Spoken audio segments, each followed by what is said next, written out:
Fala galera, sejam bem-vindos a mais uma aula da Ion School Online e essa é a nossa 12ª aula para nós falarmos a respeito dos 12 profetas menores do Antigo Testamento. Hoje nós vamos falar a respeito do grande livro de Malaquias, que na Tanakh é chamado de Melahi, que significa o mensageiro do Senhor, ou talvez aquele que carrega a mensagem do Senhor, que vai dar no mesmo também. E este livro de Malaquias, ele está na ordem como o último dos profetas menores, lá do rolo dos 12, e também o último dos livros do Antigo Testamento cristão. Essa posição como o último profeta do livro dos 12 provavelmente se deu por ser muito comum a ideia de que Malaquias é o último dos livros a ser escrito. Então aqui dentro da narrativa bíblica, depois de mais ou menos 2000 anos desde que o Senhor chamou Abraão, agora nós estamos vendo a proclamação do penúltimo dos profetas da antiga aliança. E eu digo penúltimo como uma pegadinha, porque segundo Jesus, João Batista teria sido o último dos profetas. Então os oráculos de Malaquias aqui pertenceriam ao penúltimo dos grandes profetas da antiga aliança. E para falar a respeito da autoria deste livro, infelizmente no sobrescrito lá no versículo 1, nós não vamos encontrar muita informação a respeito desse tal de Malaquias, e por este motivo também muitos chegaram a acreditar que Malaquias na verdade era apenas um adjetivo como mensageiro do Senhor. Então, olhando dessa maneira, o versículo 1 deveria ser lido assim: palavra do Senhor contra Israel por intermédio de seu mensageiro, que é a pessoa que carregava a mensagem do Senhor aqui. Então, como essa apresentação aqui não contém nem um profeta Malaquias, nem de onde ele é, nem de quando ele é, nem que rei estava reinando, nem nada disso, muita confusão acaba sendo gerada e muitos acabam fugindo de toda a tradição a respeito da autoria deste livro. Como exemplo, a própria tradição targúmica vai indicar uma falta de certeza em relação à autoria deste livro e acabaram que parafrasearam o versículo 1 dizendo mais ou menos assim: pela mão do seu mensageiro, cujo nome era Esdras. Este nome Esdras aqui não é encontrado em nenhum dos manuscritos. Não faria nem sentido eles atribuírem a autoria a Esdras. Já outros vão dizer que este mensageiro aqui é na verdade uma continuação de Zacarias, como sendo mais um oráculo de Zacarias, já que lembrando você que no rolo dos 12 todos os profetas estão escritos um depois do outro. Mesmo assim, ao olhar para a Septuaginta, ela vai chamar este livro de Malaquias, já que cada um dos livros proféticos do Antigo Testamento receberam seu nome segundo o seu autor. Então seria muito estranho se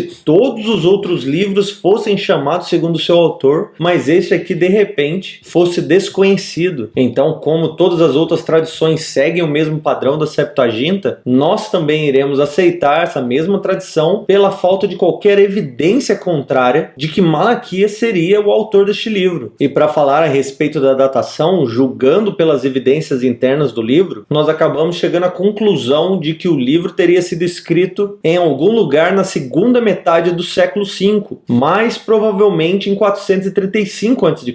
E os estudiosos acabam chegando a essa conclusão por causa das seguintes indicações. Primeiro, o templo já havia sido reconstruído e no texto nós encontramos essas indicações, assim como os sacrifícios e as funções proféticas já estavam também se reestabelecendo. A segunda indicação, lá no capítulo 1, versículo 8, nós vamos encontrar uma expressão que é muito mais visto como um título técnico para governador persa, o que iria indicar justamente o mesmo período do retorno de Neemias. Você se lembra que Neemias tinha vindo para Jerusalém para restaurar os muros, mas aí ele retornou para ficar com o rei durante um tempo, e aí ele voltou uma segunda vez como um tipo de segundo mandato ali do seu governo. Depois, a terceira indicação que nós temos a respeito dessa datação é que os mesmos pecados que Malaquias vai denunciar aqui em relação ao povo seriam os mesmos pecados que Neemias também estava falando com o povo a respeito. Os dois reclamaram a respeito da moral do sacerdócio, sobre o descuido dos dízimos, sem contar aquele grande problema dos casamentos mistos. Os dois livros vão falar a respeito, e a maioria dos estudiosos vão até sugerir que Malaquias teria pronunciado seus oráculos antes mesmo ou durante esse período que Neemias estava longe, fazendo de Malaquias aqui um contemporâneo tanto de Esdras quanto de Neemias, mas tendo seu livro escrito então entre 440 a 435 a.C.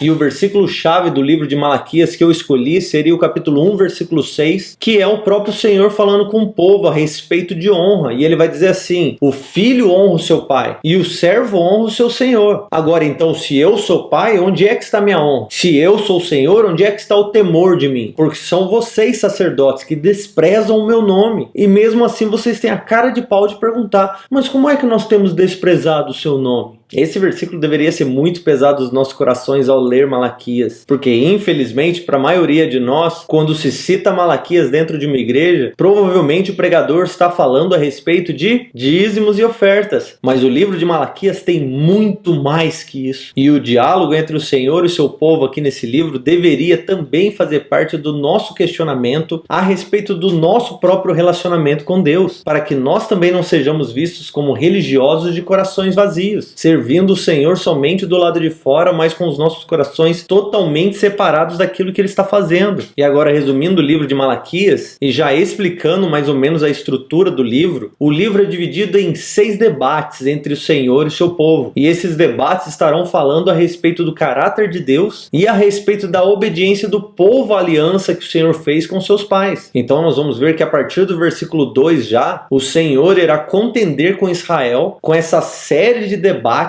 e o Senhor vai falar por meio do profeta sobre vários assuntos que vão acabar descrevendo o caráter de Deus e desafiando os abusos do seu povo em relação à sua aliança, e que acabam apontando justamente para um futuro julgamento. Esses 6 debates, eles são bem facinhos de entender porque eles têm um padrão bem comum, e para entender o contexto ainda melhor, nós acabamos agrupando de 3 em 3, porque parece que funciona melhor quando eles estão agrupados, já que os assuntos fluem melhor, e cada um desses debates vão começar com uma declaração da parte do Senhor, ou uma verdade a respeito do caráter de Deus, ou colocando uma verdade a respeito do caráter de Deus em xeque. E aí, quando o Senhor fala a respeito disso, o povo sempre responde com questionamento, e que na maior parte das vezes vai soar muito mais como um tipo de: como assim, Senhor? Nós? Como é que nós temos 3 pontinhos? E aí, depois desse questionamento, o Senhor vai explicar para eles e falar a respeito tanto das obras, das advertências que Ele já fez, quanto apontar também os erros do povo em relação àquilo que eles estão sendo acusados. Então, agora, tendo entendido um pouco desse contexto histórico que Malaquias está pregando, com o templo reconstruído, algumas melhorias, algumas reformas acontecendo por causa tanto de Esdras quanto de Neemias, o povo começa a olhar para todos os escritos dos profetas, esperando o momento que a nação vai ser gloriosa, mas quando eles olham ao redor, nada está acontecendo. E o que acontece? Eles começam a voltar aos mesmos ciclos viciosos, aos mesmos pecados, igualzinho a gente viu lá em Juízes. O povo começa a pecar, já que o Senhor não nos julgou, então talvez Ele esteja provando, ou talvez Ele nem esteja vendo, e aí a bola de neve começa a crescer, crescer, crescer, até que o Senhor vem e precisa interferir através de um profeta. E é isso que nós vamos ver a partir de agora. Então, na primeira parte do nosso esboço, nós vamos de Malaquias capítulo 1, versículo 1, até o versículo 5, com o primeiro debate a respeito do amor de Deus pelo povo. Então nós vamos começar com um título que não vai nos explicar de onde é o profeta, nem o período da sua mensagem, mas que vai nos fazer entender que este é um oráculo da parte do Senhor. Isso quer dizer que não foi uma visão, não foi um sonho, mas a palavra do Senhor veio ao profeta, e o profeta está agora repetindo as mesmas palavras ao povo como um tipo de anúncio ou proclamação da palavra do Senhor. Então, nesse primeiro debate aqui, a partir do versículo 2, é o Senhor quem vai começar com uma afirmação. Ele vai dizer assim: eu sempre os amei. E este é o fato que estava em questão aqui desde o dia da reconstrução do templo, porque parecia que o povo não estava entendendo como é que o Senhor está nos amando, sendo que parece que nós estamos abandonados aqui no meio dessa região, com os nossos inimigos cada vez mais fortes ao nosso redor, e o Messias, o rei que havia de vir até agora, não chegou. Onde é que está Deus e como é que Ele pode nos amar? Então, nesse mesmo contexto que o povo reclama de volta para o Senhor: mas como, Senhor? Como é que o Senhor tem nos amado? E aí o Senhor vai responder a esse questionamento citando a linhagem dupla lá de Isaac, que teve filhos gêmeos, Esaú e Jacó. O Senhor olha para eles e fala assim: não eram irmãos Jacó e Esaú? Eu não poderia ter amado os dois? Mas mesmo assim eu escolhi Jacó e rejeitei Esaú. E desde o momento em que eu rejeitei Esaú, eu já estabeleci que ele será humilhado, que ele será rebaixado. E mesmo que Edom, que é Esaú, venha dizer: nós nos reconstruiremos, nós nos restabeleceremos, ainda assim eu direi: eu venho logo depois e destruo tudo. E da mesma forma, para vocês, desde o dia que vos escolhi, eu também vos amei. E é essa aliança que eu fiz com Jacó,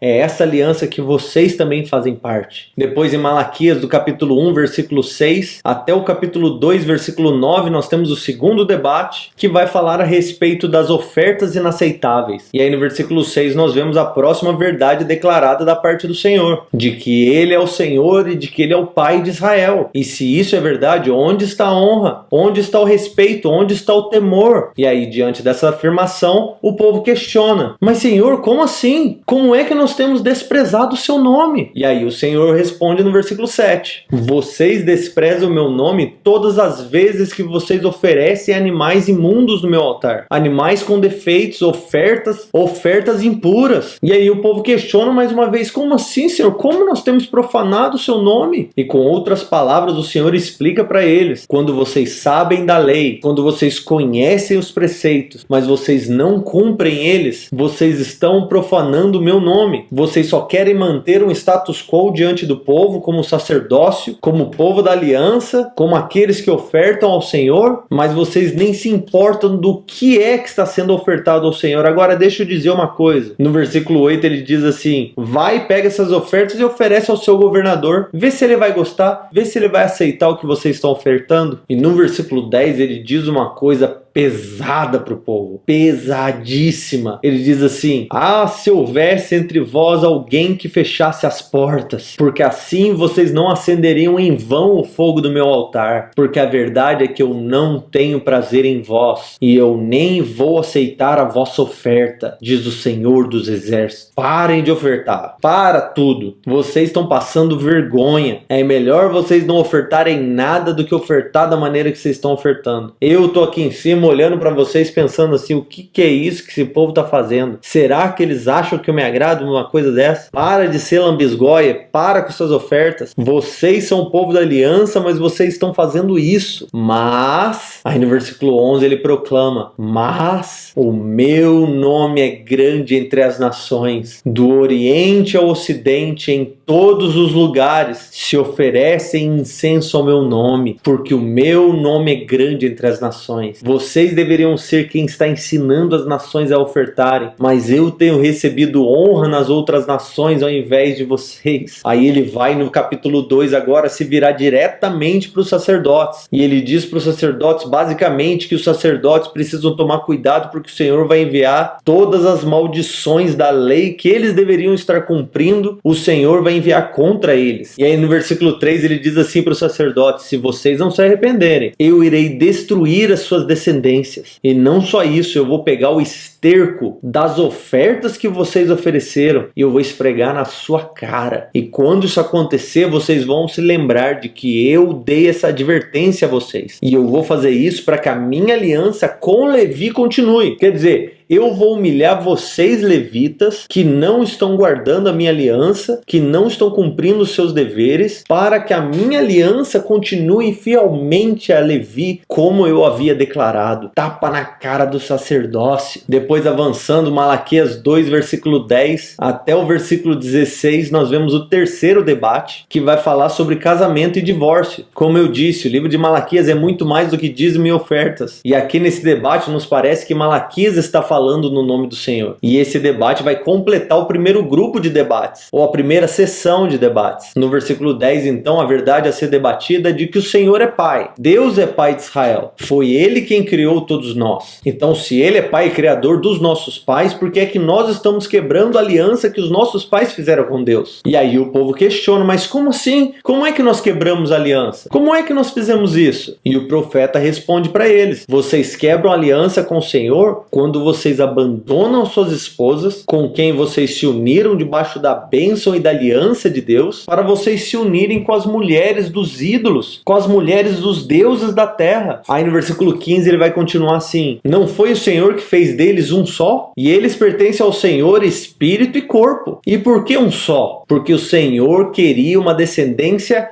santa. Portanto, cuidai de vós mesmos, e que ninguém seja infiel à sua esposa que está com ele desde a juventude. Enquanto estava exilado lá, estava todo mundo: ai meu amor, ai meu chuchu. Agora chegou aqui na terra, tem esse monte de mulher espalhada aqui. Vocês olham para elas e falam assim: ah, sai para lá, tribufu, vou arranjar uma novinha da terra assim. Por isso no versículo 16 ele deixa bem claro: o Senhor odeia o divórcio, assim como ele odeia quem se veste de violência. Portanto, cuidai de vós mesmos, e não sejais infiéis, tanto ao Senhor quanto a vossas esposas. Depois do capítulo 2, versículo 17, até o capítulo 3, versículo 5, nós vemos o quarto debate, que vai falar sobre palavras vãs sendo declaradas. Mais uma vez nós voltamos às queixas do povo, e o Senhor é quem começa com a afirmação: vocês têm aborrecido ao Senhor. Mas como assim, Senhor? Como nós temos feito isso? Quando vocês fazem o mal se passar por bom, e vocês fazem isso como se o Senhor nem visse o que está acontecendo, porque vocês acham que o Senhor não está julgando o homem mau. E além de tudo ainda questionam: onde é que está o Deus da justiça? Lá no versículo 17 eles vão questionar isso: onde está o Deus da justiça? E aí eu poderia até imaginar o Senhor pensando assim: que ótima pergunta, muito obrigado por ter feito essa pergunta, agora deixa eu te responder. E aí no capítulo 3, versículo 1 é onde vem a resposta: eu enviarei o meu mensageiro, e ele virá antes de mim para preparar o meu caminho. E de repente, o Senhor a quem vocês estão buscando, procurando, você está perguntando onde é que está o Deus da justiça, o Senhor da justiça? De repente, este Senhor aparecerá, o mensageiro da aliança virá a seu templo, e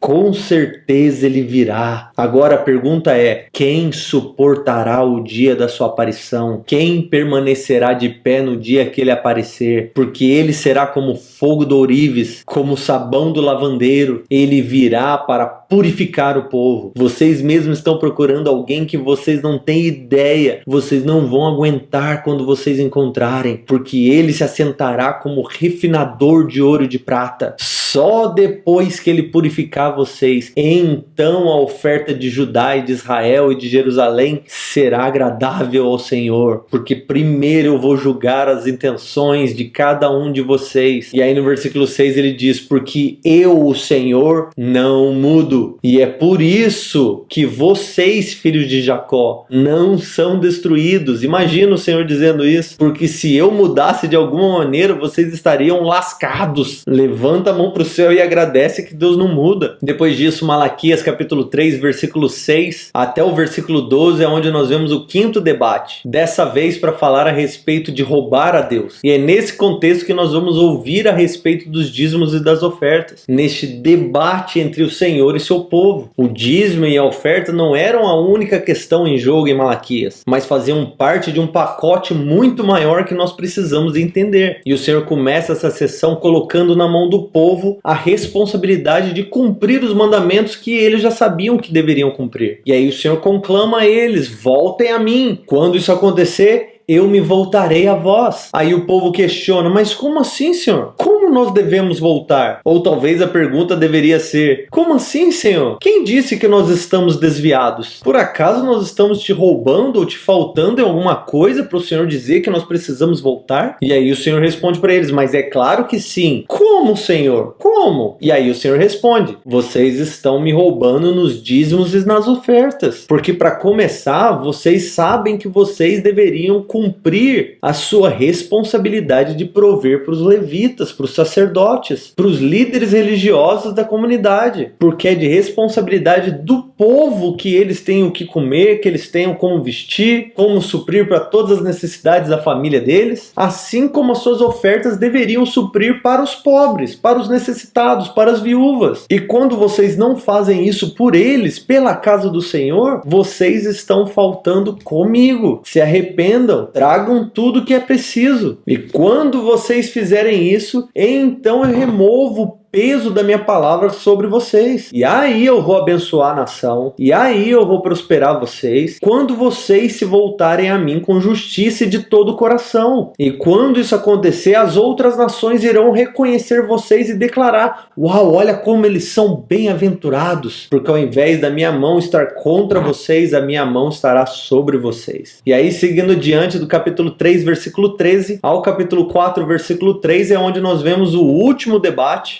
sobre ofensa contra o Senhor. Esse debate vai encerrar essa segunda sessão de debates e também o livro, mas vai fazer isso apontando para a questão inicial, porque o povo estava reclamando do relacionamento entre eles e Deus, e aqui o Senhor vai mostrar para eles, mais uma vez, vocês é quem estão errando, porque vocês estão dizendo coisas hostis contra o Senhor. Mais uma vez o povo responde, como assim, Senhor? O que é que nós estamos falando contra ti? Vocês estão falando que é inútil servir ao Senhor, porque na cabecinha de vocês acreditam que os ímpios estão prosperando, o mal está passando despercebido, os orgulhosos são quem estão ficando felizes. Enquanto isso, nós estamos aqui servindo ao Senhor e vivendo uma vida miserável. Nesse contexto, o Senhor vai e divide o seu povo então entre aqueles que temem ao Senhor e aqueles que não temem ao Senhor, os que se voltaram a Ele e aqueles que não se voltaram a Ele. E aí o Senhor vai e escreve um memorial a respeito desse povo. No versículo 17 ele fala a respeito disso e ele diz assim: eles, estes que voltaram a mim, eles serão o meu povo, minha propriedade exclusiva. Terei compaixão deles como um homem tem compaixão do seu filho que o serve. E então vocês verão a diferença entre o justo e o injusto, entre o que serve a Deus e o que não serve. Agora, para aqueles que não temeram ao Senhor, para aqueles que não buscam ao Senhor, no capítulo 4, versículo 1, ele vai dizer assim: neste dia que eu cuidar do meu povo, para vocês, aquele dia será como uma grande fornalha, uma fornalha abrasadora que queimará todos. Mas para os que me temem, lá no versículo 2 ele vai dizer assim: para vocês nascerá o sol da justiça, trazendo cura em suas asas, e vós saireis e saltareis como bezerros. Isso mais uma vez para humilhar e fazer uma grande separação entre o povo, porque a promessa do Senhor é sempre para os que creem, é sempre para aqueles que obedecem. Por isso nós devemos sempre rejeitar essas ideias de hoje em dia que vão afirmar que Deus aceita e que Deus ama e que Deus irá salvar a todos, porque a verdade é de que o Senhor aceita aqueles que são fiéis a Ele. E estes que são fiéis a Ele são fiéis pela graça de Deus. E a nossa responsabilidade é nos voltar a Ele e clamar a Ele que nos dê mais graça para sermos obedientes diante dEle. E finalizando o livro de Malaquias, do capítulo 4, versículo 4 até o versículo 6, nós temos aí um apêndice duplo que vai falar a respeito da lei e do profeta. Malaquias então vai falar a respeito de Moisés como representante da lei e a respeito de Elias como representante dos profetas. No versículo 4 ele vai dizer assim: lembre-se então da lei de Moisés, meu servo, e dos estatutos e das normas que eu dei para vocês lá no Monte Horebe, porque agora eu vos enviarei Elias. Então lembrem-se daquilo que já foi feito, para que vocês possam viver aquilo que virá. E o profeta Elias virá antes do grande e terrível dia do Senhor, e ele irá converter o coração dos pais aos filhos, e dos filhos aos pais, e ele fará isso para que eu não venha e fira a terra como uma maldição. Essa última promessa então do Antigo Testamento e do profeta Malaquias vai fazer uma ligação direta com o Novo Testamento, especialmente com os evangelhos segundo o ciclo apostólico. Ele prometeu que Elias iria vir, o mensageiro do Senhor, para preparar o caminho. Ele veio. João Batista. O Senhor viria ao seu templo. Ele veio. Jesus. E todas essas promessas foram cumpridas para que os profetas recebessem crédito, para que todos soubessem que suas palavras eram verdadeiras, porque todos eles estavam dizendo: o Senhor está vindo para fazer um povo para si. Ele irá separar o joio do trigo, os bodes dos carneiros, aqueles que dão bons frutos e aqueles que dão maus frutos. E por isso, finalizando o último livro do Antigo Testamento, a minha convocação para vocês, alunos da Ion, é esta: voltem-se ao Senhor, arrependam-se dos seus maus caminhos, busquem ao Senhor de todo o coração, porque em breve virá o grande e terrível dia do Senhor, e que Ele nos encontre naquele dia com vestes limpas, com um coração puro, com as nossas mãos lavadas, servindo a Ele integralmente, vivendo e fazendo todas as coisas para o louvor da sua glória. E este sempre foi o meu desejo sincero quando nós construímos essa escola, de que vocês não sejam apenas grandes aqui, mas que o nosso coração esteja queimando de paixão por Cristo, que as Escrituras venham acender essa chama no nosso coração, que enquanto essas aulas acontecem, nós venhamos aprender a construir a nossa vida de oração ao redor do diálogo das Escrituras. Senhor,